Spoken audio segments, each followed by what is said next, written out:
Michael Mallory, author of Hanna-Barbera cartoons, and I'm here to talk about one of my favorite comedy teams, Tom and Jerry, in Dr. Jekyll and Mr. Mouse, directed by Bill Hanna and Joe Barbera.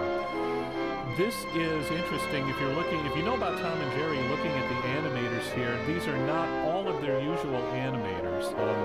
They had a standard animation that stayed pretty constant for quite a while, but the name Michael Law, frequently worked for Tex Avery, was in the list of funny guys.